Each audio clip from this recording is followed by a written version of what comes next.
Hello nerds, I'm CuppaJoey and welcome to our spooky Halloween special. Part 1 of 2. I figured I would do one the week before Halloween and one the day before Halloween, just so that you have a week to get your spook on. For this episode, I'm going to be reading out 4 short stories that were written by Marta, who is under the username You Shall Not Pass 121 on Reddit. They write absolutely brilliant horror stories on both short scary stories and no sleep. I've decided to pick 4 from short scary stories because I thought that I'd rather do a few short ones than just a couple of longer ones. This is the first time I've done anything horror related as opposed to comedy related, so I'm really sorry if I just butcher the intent behind the stories. I personally really enjoyed them, so I hope that you will too, but do know that all credit goes towards Marta for these stories. I will put a link to each of the stories in the description down below, and also a link to their master list. They have their own subreddit where they put a master list of all of their stories. So I definitely recommend that you check it out. I really enjoy their writing, and I hope you do too. So without any further ado, let's turn off the lights, get wrapped up in a nice cup of hot cocoa, and listen to some spooky stories.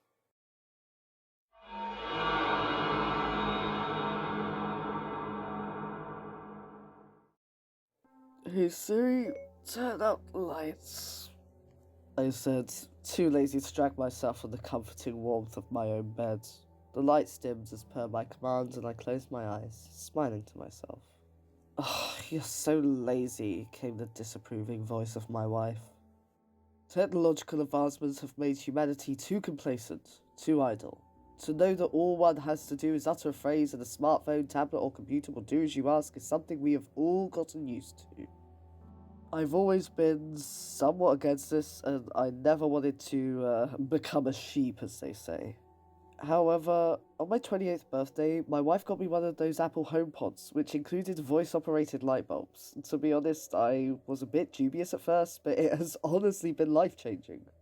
I would ask it anything and it would give me an answer. Sometimes, though, the voice operation didn't work as well. I guess the kinks would be worked out from future models, but I did find that I had to repeat myself a few times. Hey, Siri, reduce the brightness by 50%, I'd say. I'm sorry, I didn't catch that, would be the response, and I get quite exasperated, but I've been learning to speak more clearly.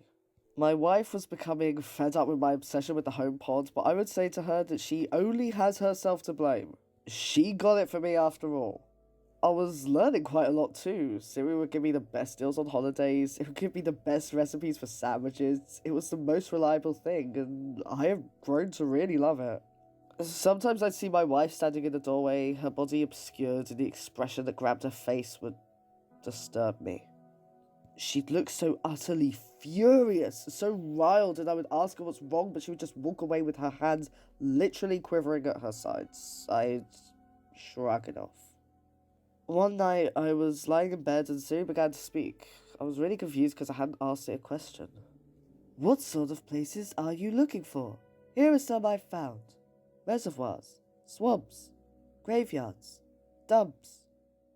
I thought it was some sort of malfunction, so I checked my phone and my heart skipped a beat when I saw the last command.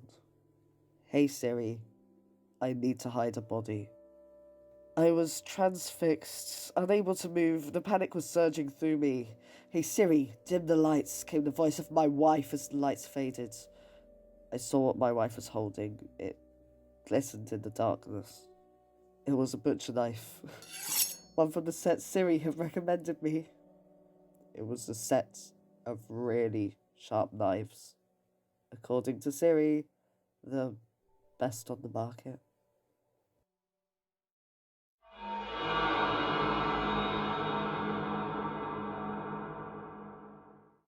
How was your stay with us? Howdy, campers. We do hope that you've been enjoying your stay with us and it hasn't been too hot for you. Although, there isn't much we can do about the temperature, so our sincerest apologies about that. We would like to take this opportunity to ask you to take part in this questionnaire so that we can get a better understanding of your wants and your needs whilst you're here with us. We want your experience with us to be as pleasant as humanly possible. We appreciate that sometimes this can't be possible due to the nature of your arrival and reasons for staying with us. Below are some questions we would like you to answer for us. Please answer them with the utmost honesty and sincerity. You know you can't lie here. Question number 1. How did you hear about us? I don't really know. I just woke up here. Question 2. We hope that answer was honest. Did you ever think you'd end up here? No, this place isn't what I thought it would be.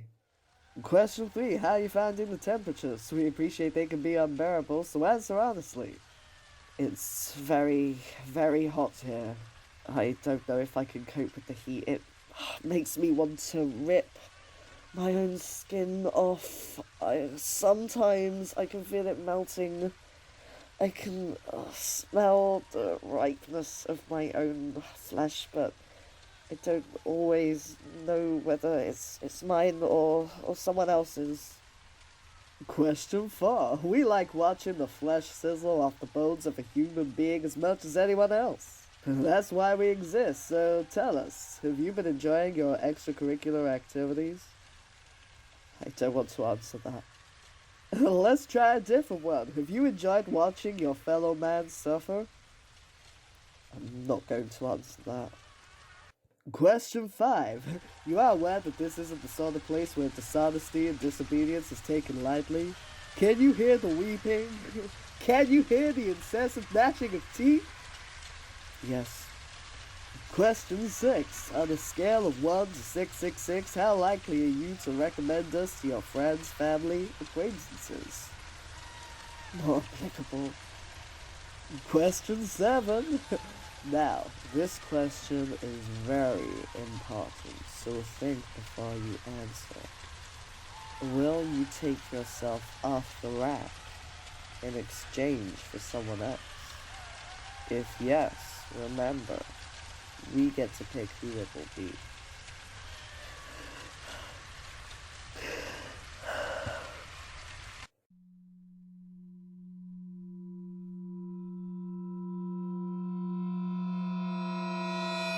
Yes. Thank you for taking part. We will look over your answers carefully and with the utmost attention. Now please, sit back, relax, and enjoy eternity.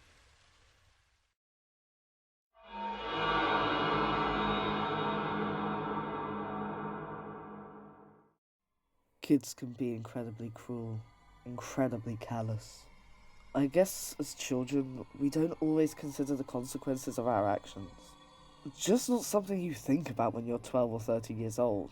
As a child, you always want to fit in with your peers. No one ever wants to be the odd one out, do they? I certainly didn't, which is why I guess things happened the way they did. Glass Girl came into our lives during the particularly problematic periods. A collective depression is the best way I could describe it. We were all perpetually wounded and generally unhappy with our own existence, and poor Glass Girl got the brunt of it. You see, she was made entirely out of glass. Her skin would sparkle in the bright morning sun. She was blinding to look at sometimes. We'd all have to wear sunglasses in the summer days.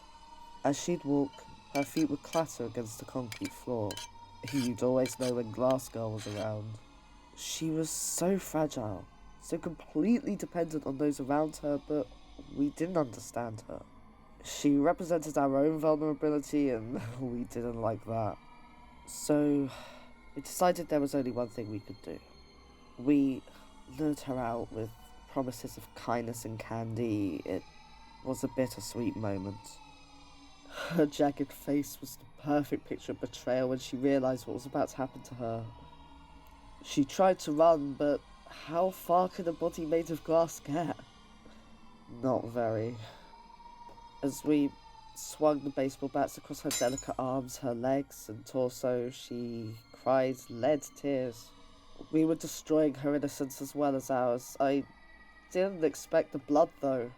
The wine-red fluid poured out of every hole and crevice that we created. For a moment, I was worried that her pain and her gore would stain the carpet, but the stains she left on our hearts were so much more eternal. They forever green. When we finished, we swept the bloody fragments and we discarded them in the nearest bin. We felt elated, like a laden weight had been lifted off our burdening shoulders, because we no longer really had to feel anything. We took everything out on Glass Girl, and we didn't look back. Jonas was found first, then Maria, and then Kate. Small shards of glass were found piercing their coronary arteries, their hearts broken, splintered. Authorities were baffled, everyone was baffled, but I knew who it was. It's been years, but I never forgot her. That's why I know that I'm next. I know she'll be coming for me, ready to pierce and shatter my heart just as I had done hers.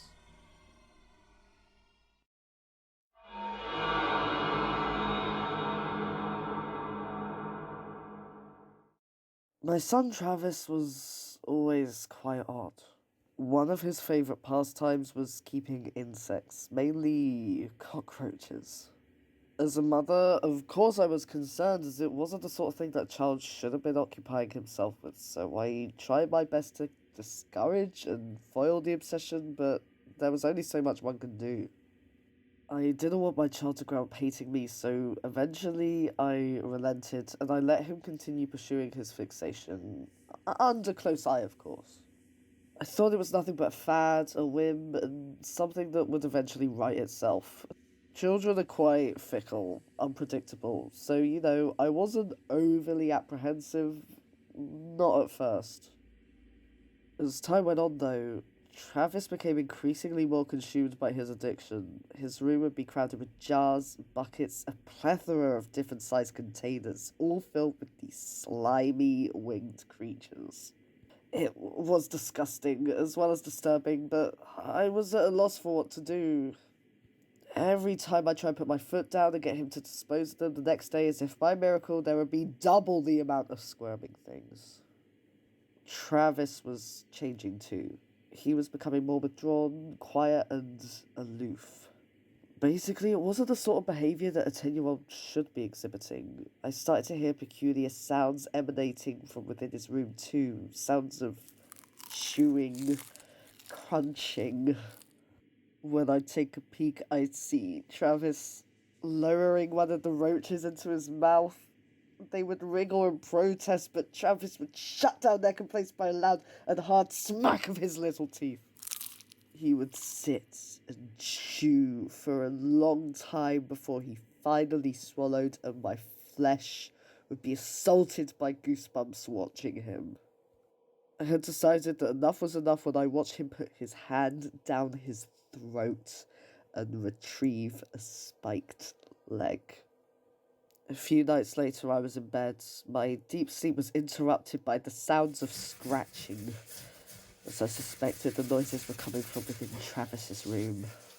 I was apprehensive when I approached it. I really didn't know why. Something at the back of my mind was telling me not to. When I entered, the room was pitch black and I fumbled for the light switch.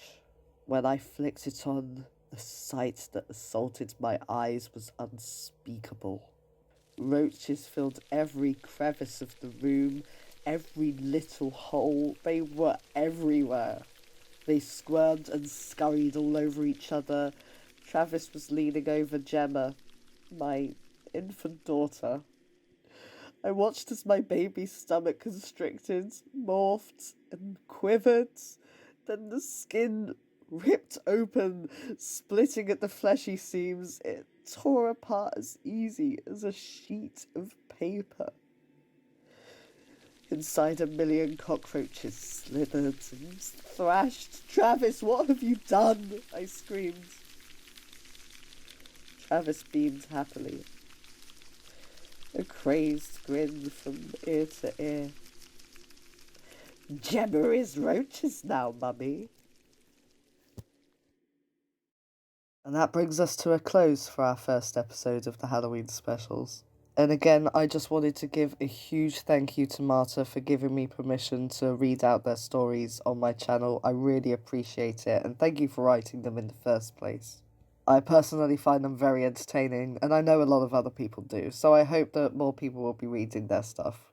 Again, this is the first time I've done anything kind of horror related as opposed to comedy related, so I am really sorry if I butchered any of this. But do let me know what you think. I am going to be reading out some more stories from another really talented writer next week, so do stay tuned for that. And until then, I'll spook you all next time.